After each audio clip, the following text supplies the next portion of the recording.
Oi, meu nome é Diego e hoje eu vou falar sobre o fígado de cães e gatos. Quais são as principais funções do fígado? O vídeo vai ser dividido em algumas partes. Nessa primeira parte eu vou falar sobre a função do fígado. Na parte 2 eu vou falar sobre os exames para a gente fazer a avaliação hepática. E da parte 3 em diante eu vou falar sobre as principais doenças, as principais afecções do fígado de cães e gatos. Então, quais são as funções do fígado? O fígado ele vai ter a função de conjugar e excretar a bilirrubina, regular o metabolismo de carboidratos, proteínas e lipídios e fazer o armazenamento de substâncias. Ele também vai ter a função da degradação e excreção de hormônios. Então, inicialmente nós vamos falar sobre a bilirrubina. O que é a bilirrubina? A bilirrubina ela é um pigmento, é um produto originado da degradação de hemácias, num processo chamado de hemólise. Então, nós temos lá os eritrócitos na nossa circulação e quando essas hemácias elas vão ficando velhinhas, elas vão ficando mais frágeis e elas vão ser hemolizadas, elas vão passar por um processo de hemólise que é a quebra da hemácia no nosso sistema retículo fagocitário, principalmente lá no baço. Quando essa bilirrubina ela chega quando essa hemácia chega lá no baço, ela é destruída e ela vai formar duas porções, a porção M e a porção globina.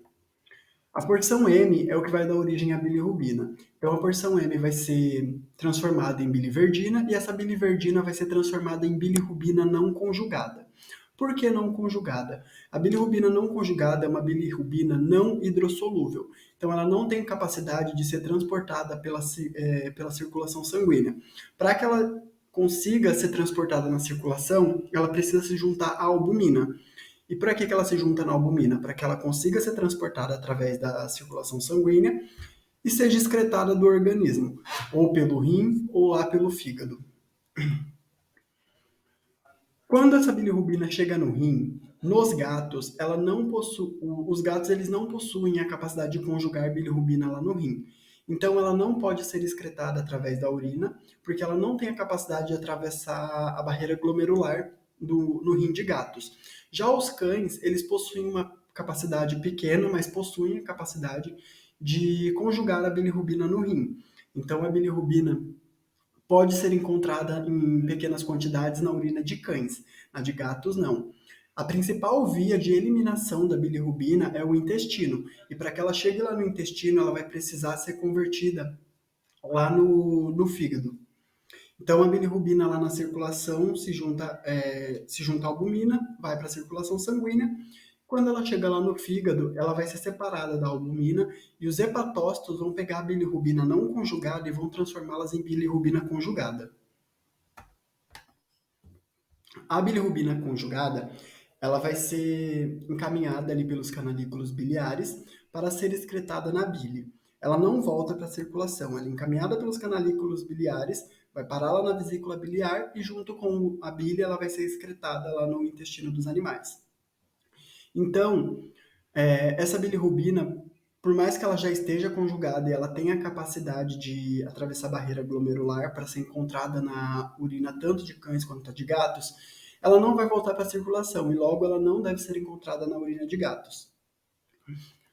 Então a bilirrubina chegou lá na vesícula biliar, foi misturada lá para formar a bile. Essa bile vai ser depositada no intestino e lá no intestino as bactérias intestinais vão converter a bilirrubina em urobilinogênio. O urobilinogênio ele vai ser transformado posteriormente em estercobilina, que tem a função de dar coloração às fezes. Ela é um pigmento que vai transformar as fezes em amarronzadas. Quando o tutor chega lá no consultório, na clínica, e fala assim: ah, o meu animal está fazendo um cocô branco. A primeira coisa que você tem que pensar num animal que está com fezes esbranquiçadas é que ele tem uma obstrução ali nas vias biliares, que ele não está conseguindo fazer a deposição de bile no intestino. Por quê? Porque por que você tem que desconfiar disso? Porque umas fezes sem estercobilina, ela é esbranquiçada. As fezes, quando elas possuem a estercobilina, elas são amarronzadas. Então, se o animal está fazendo fezes brancas, ele tem uma obstrução de vias biliares, ele não está fazendo deposição de bilirrubina, de bile lá no intestino. Só para retomar, os cães eles possuem a capacidade baixa de conjugar a bilirrubina nos rins. Portanto, uma baixa concentração de bilirrubina pode ser encontrada na urina de cães. Os gatos não possuem essa função, então a bilirrubina não é para ser encontrada na urina de gatos. Já o urobilinogênio, que foi transformado lá no intestino pelas bactérias intestinais, o intestino ele tem uma capacidade de reabsorver parte desse urobilinogênio.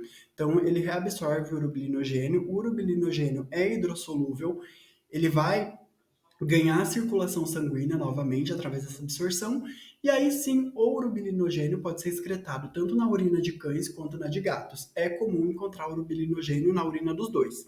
Já a já a bilirrubina conjugada, não. A bilirrubina conjugada não é para ser encontrada na urina de cães. E muito, desculpa, já a bilirrubina não. A bilirrubina é para ser encontrada em pequenas quantidades na urina de cães, mas não na de gatos. O fígado ele também vai ter a função de fazer o metabolismo de carboidratos, lipídios e proteínas. E como que ele faz essa metabolização? Quando o animal se alimenta ali dos carboidratos, principalmente, esse carboidrato vai chegar lá no fígado, vai ser convertido em glicose, vai chegar lá na nossa circulação e essa glicose vai ser distribuída através da corrente sanguínea e vai ser utilizada como fonte de energia pelas células. Quando essa glicose está muito alta no nosso sangue, o fígado e o músculo percebem que essa glicose está alta e falam o quê? Vou começar a armazenar essa glicose para caso esse animal pare de comer, eu tenho uma reserva de energia aqui. Eles começam a pegar essa glicose e transformá-las em glicogênio. Então, o que vai ser o glicogênio? O glicogênio vai ser uma cadeia longa com milhares de moléculas de glicose unidas. Então, o fígado e o músculo vão armazenar essa glicose em forma de glicogênio para utilizar caso a glicose caia. Quando essa glicose cai na circulação, o glicogênio que foi armazenado no fígado e nos músculos vão começar a passar por um processo chamado de glicogenólise, que nada mais é que a quebra do glicogênio para novamente formar glicose e mandar lá para a circulação. Então a glicose do fígado vai para a circulação sanguínea. O fígado é um cara legal, ele vai distribuir a glicose dele para todas as células utilizarem, as células que necessitam da glicose como fonte de energia. Já o músculo não, o músculo ele é mais egoísta. A glicose do músculo é do músculo, ele não vai oferecer ela para mais ninguém. Por quê? Porque o músculo ele vai precisar da energia. Vamos pensar na seguinte situação de um leão que está há 3 dias sem comer. Ele vai precisar de energia para poder caçar, pegar uma presa, se alimentar e novamente conseguir glicose, fonte de energia para o organismo. Então, se o músculo que tem ali a fonte de energia dele começar a distribuir a energia dele para todo mundo, quando ele precisar utilizar essa energia para correr atrás de uma presa, ele não vai ter. Então, é por isso que o músculo não distribui a energia dele, a glicose dele, para ninguém. A glicose do músculo é do músculo. E da mesma forma, uma presa, se ela estiver ali há 3 dias sem comer, ela vai precisar ter energia no músculo para poder fugir de um predador. Essa parte da quebra do glicogênio para formar glicose é a primeira etapa no processo de jejum. Quando esse jejum ele se torna mais prolongado e começam a acabar os estoques ali de glicogênio, o fígado vai começar um outro processo para gerar energia que é chamado de gliconeogênese. A gliconeogênese nada mais é do que a formação de glicose a partir de produtos não carbonos. Ou seja, ele não vai utilizar ali o carboidrato para a formação de glicose. E o que ele vai utilizar para formar glicose? O lactato, o glicerol e os aminoácidos. O glicerol ele vai ser oriundo ali dos triglicérides, daquela gordurinha que a gente armazena, aquela pochetezinha, sabe? Então, o que vai acontecer? O glicerol, o triglicérides vai ser transformado em glicerol, o glicerol vai ser transformado em ácidos graxos e o ácido graxo vai dar origem inicialmente à glicose. Quando esse jejum começa a se tornar mais prolongado e começam a acabar as outras fontes de energia ali para a formação de glicose, esses ácidos graxos vão dar origem também a um outro produto que é chamado de corpos cetônicos. Então, os ácidos graxos vão passar por um processo de cetogênese para dar origem aos corpos cetônicos.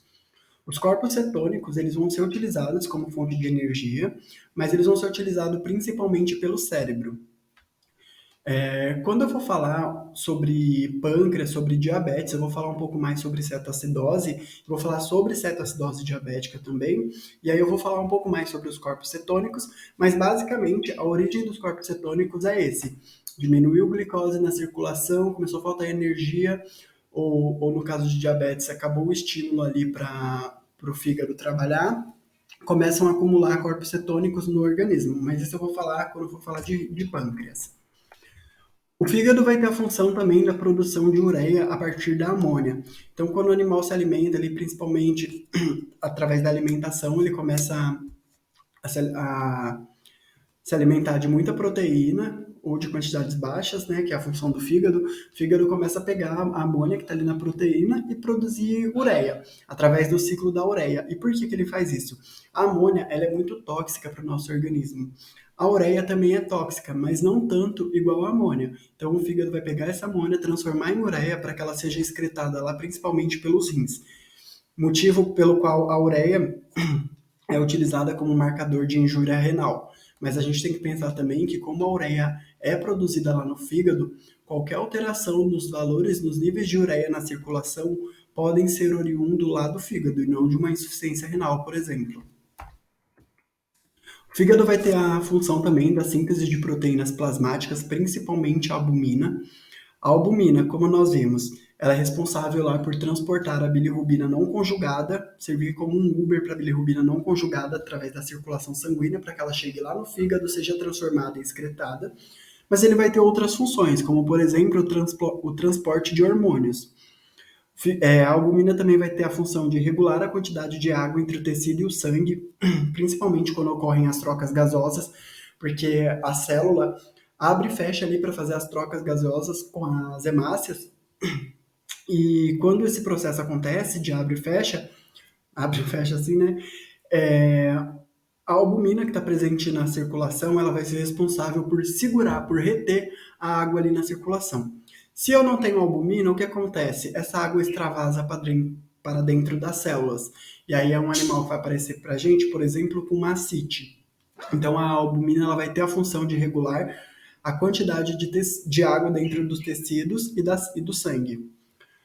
A albumina também vai fazer parte da manutenção da pressão osmótica, não somente ela, mas as outras proteínas plasmáticas, mas a albumina também faz parte da manutenção da pressão osmótica.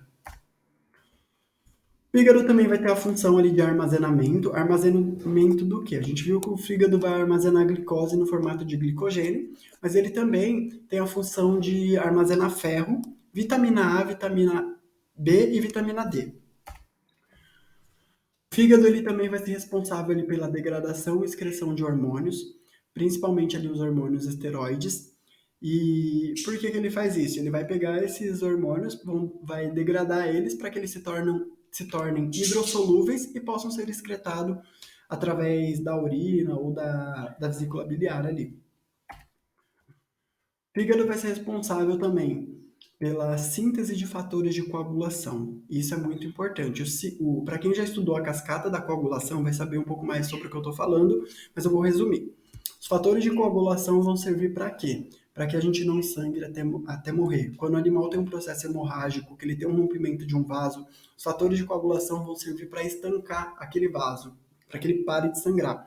Ele também vai ser responsável por alguns inibidores de coagulação para não formar trombos. E como que ele faz isso? Ele vai precisar de um substrato para produzir esses fatores. E o substrato que ele vai utilizar ali para a maioria dos fatores de coagulação é a vitamina K. Então, se eu tenho um paciente com uma insuficiência hepática que não está produzindo fatores de coagulação, é um animal que vai apresentar petequias, vasculites, epístase, sangramentos de diversa forma. Quando você pega um acesso ali e fica aquele hematoma enorme do paciente, talvez seja por uma deficiência de fator de coagulação.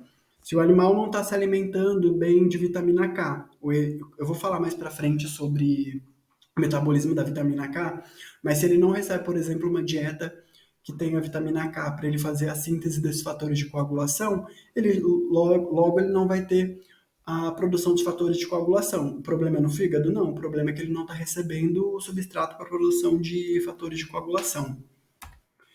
Então, só para revisar o que a gente viu até aqui, o fígado vai ter a responsabilidade ali de produzir a albumina, conjugar bilirrubina, sintetizar fatores de coagulação, estocar glicogênio, ferro e vitaminas e gerar energia para o organismo. E como que ele gera energia? Através da degradação do glicogênio, para transformar em glicose, e essa glicose vai lá para a nossa circulação.